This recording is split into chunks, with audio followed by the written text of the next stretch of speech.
Cuando abrimos la Biblia en Génesis capítulo 6, encontramos uno de los pasajes más misteriosos de toda la Escritura.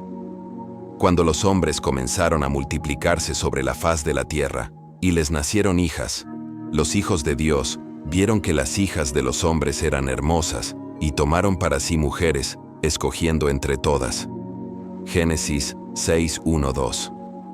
Y luego dice, había gigantes en la tierra en aquellos días. Génesis 6:4. Estas palabras han generado miles de interpretaciones, teorías y hasta películas. Pero, ¿qué enseña realmente la Biblia sobre los llamados ángeles caídos y los Nefilim? Para entenderlo, primero debemos leer este pasaje a la luz de toda la Biblia, no solo como una historia antigua, sino como parte del gran conflicto espiritual entre la luz y las tinieblas. Los hijos de Dios.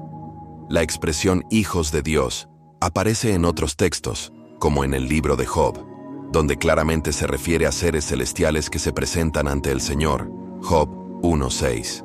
Por eso, muchos intérpretes, incluyendo a antiguos judíos y a los primeros cristianos, entendieron que estos hijos de Dios eran ángeles que abandonaron su posición celestial para mezclarse con las hijas de los hombres. El apóstol Pedro y Judas mencionan este evento. Pedro dice, Dios no perdonó a los ángeles que pecaron, sino que los arrojó al infierno y los entregó a prisiones de oscuridad para ser reservados al juicio. Segunda Pedro 2:4. Y Judas añade, los ángeles que no guardaron su dignidad, sino que abandonaron su morada, los ha guardado bajo oscuridad en prisiones eternas. Judas 1:6. Ambos textos parecen referirse al mismo suceso, una rebelión espiritual, donde ciertos ángeles desobedecieron los límites establecidos por Dios. Los Nefilim. ¿Y quiénes eran los Nefilim? La palabra proviene del hebreo nafal, que significa caer. Algunos traducen Nefilim como los caídos o los gigantes. Estos seres eran violentos, poderosos y corruptos. Su presencia llenó la tierra de maldad. El relato bíblico dice que justo después de mencionar a los Nefilim, vio Jehová que la maldad de los hombres era mucha en la tierra. Génesis 6:5. Esa corrupción espiritual y moral llevó directamente al diluvio. Fue un punto donde la humanidad y la creación se habían mezclado con fuerzas que Dios no había diseñado. El propósito del diluvio. El diluvio no fue solo un castigo, fue una limpieza espiritual y moral. Dios decidió preservar a Noé, un hombre justo, para reiniciar la historia humana sin esa contaminación.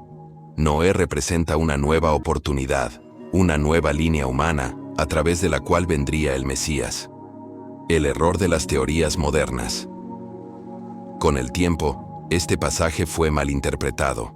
Algunos lo mezclaron con mitologías antiguas o con teorías ocultistas, pero la Biblia nunca enseña que los Nefilim sean demonios que sigan vivos o que se manifiesten físicamente hoy.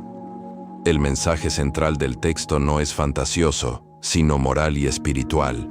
Cuando el ser humano se mezcla con lo prohibido, corrompe su propósito y se aleja del diseño de Dios.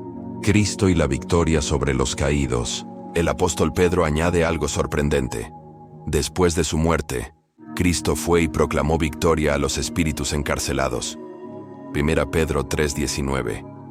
Esa proclamación no fue una segunda oportunidad, sino una declaración de triunfo. El Hijo de Dios venció donde los ángeles caídos fracasaron. La rebelión fue castigada, el orden divino fue restaurado, y el reino de Dios siguió avanzando hacia su cumplimiento final. El mensaje para nosotros hoy. El relato de Génesis 6 no pretende asustar, sino advertir.